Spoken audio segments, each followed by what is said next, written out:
Bonjour, mon nom est Samuel Akator, motivateur chrétien, artiste et graphe. Aujourd'hui, j'ai un thème encore très important pour nous. Il dit le pauvre est égoïste.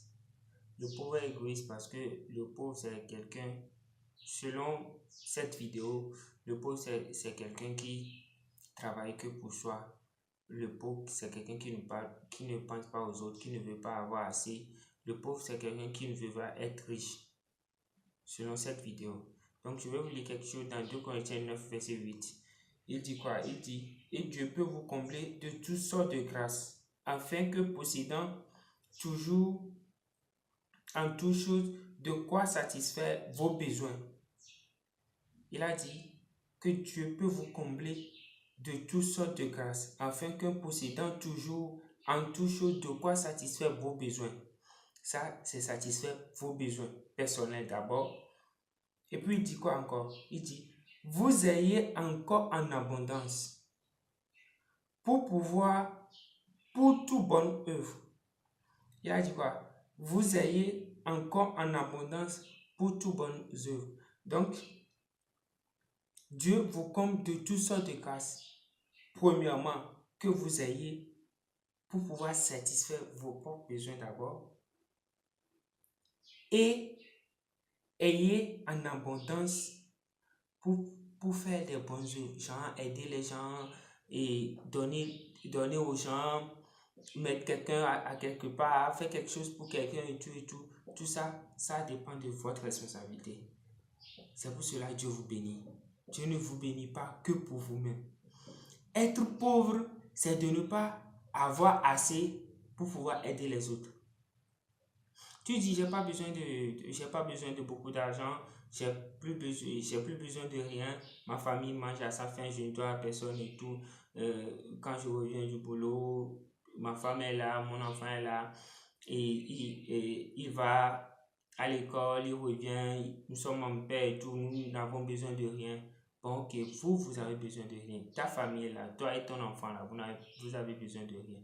Ok, qu'en est-il des enfants qui ont besoin juste du manger une fois par jour que tu trouves sur le chemin avant de revenir à la maison? Tu dis quoi pour eux? Dieu t'a béni pour que tu aies pour ta famille. Maintenant, pour eux là, c'est où? Si tu as pour ta famille, tu es satisfait, tu es d'accord que bon, ça va, j'ai besoin de rien, je ne demande rien à personne. Et pour eux là, tu les mets où? C'est pour cela qu'il faut toujours continuer à travailler et avoir plus. Dieu t'a donné la grâce d'avoir pour ta famille et avoir pour les autres aussi. Qu'en est-il de ta communauté? Ils ont besoin de l'eau potable. Ils ont besoin d'habits. Ils ont besoin d'une salle de classe. Hein? Dans ta communauté, dans ton village et tout. Qu'en est-il d'eux? Donc tu ne travailles pas que pour toi seul. Tu dois avoir pour ta famille, pour toi d'abord, mais Dieu te donne la capacité d'avoir plus. Donc du coup, tu dois travailler plus. Tu dois toujours faire l'effort d'avoir ce plus-là pour eux. Dieu les met sur ton chemin pour que tu les regardes tous les jours. Dieu les met dans ta vie pour qu'ils viennent te déranger tous les jours parce que leur vie dépend de toi. C'est parce que leur vie dépend de toi. Tu dois être une source de bénédiction pour eux. Dieu a donné leur part chez toi. Leur part, c'est avec toi. Donc, tu dois leur donner. Donc, du coup, tu dois travailler toujours à inspirer quelqu'un. Tu dois travailler sachant qu'il y a quelqu'un que tu dois aider pour que l'autre là aussi un jour aide les autres. Tu comprends? Et dans les versets un peu plus haut, il a dit quoi? Il a dit, celui qui sème peu moissonnera peu. Le verset 6, il a dit, celui qui sème peu moissonnera peu. Celui qui sème abondamment moissonnera abondamment. Donc, tu dois semer. Comme ça, dans ta vieillesse et tout, tes enfants en profitent. Toi aussi, tu en profites.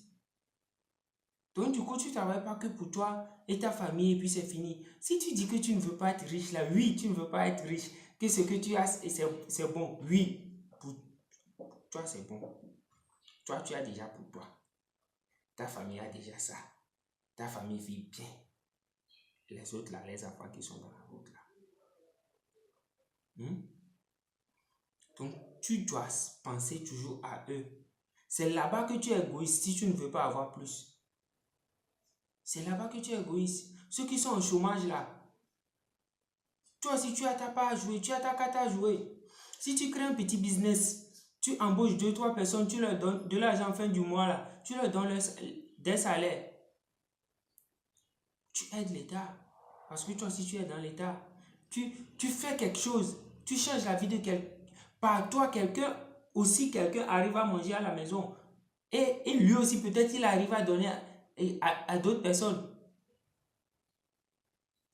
Donc, du coup, tu ne dois pas travailler et penser à toi seul seulement. Tu dois travailler, penser aux autres. Parce que c'est l'objectif que Dieu nous a assigné. C'est le devoir que Dieu nous a assigné. Il nous dit de travailler pour nous. Il nous a donné l'opportunité d'avoir pour nous et avoir pour les autres aussi. Donc, quand tu travailles, il faut toujours avoir cette partie-là pour les autres. Pensez à comment aider les autres. Pensez à comment inspirer quelqu'un et comment lui aussi peut arriver à être comme toi, à être le relève.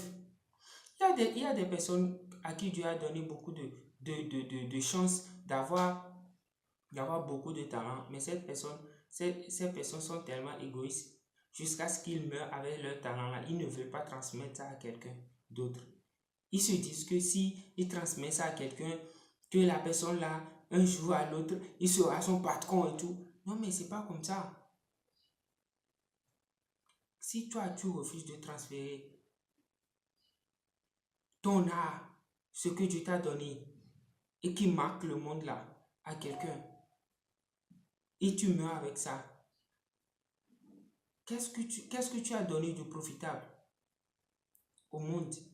Or, si tu transmets ça à cette personne-là, la personne-là vivra par ça et vivra et donnera à d'autres personnes aussi par ça.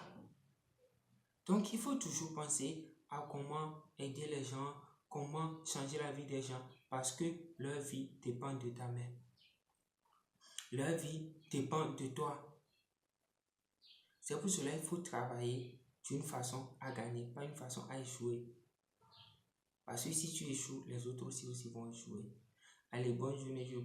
Je vous souhaite une très bonne journée. Dieu vous aime, je vous aime beaucoup. Si vous n'avez pas encore aimé la page, pensez-y, aimez la page, partagez la vidéo avec les autres et invitez d'autres personnes à suivre la page parce qu'il y a plein de choses à partager entre nous.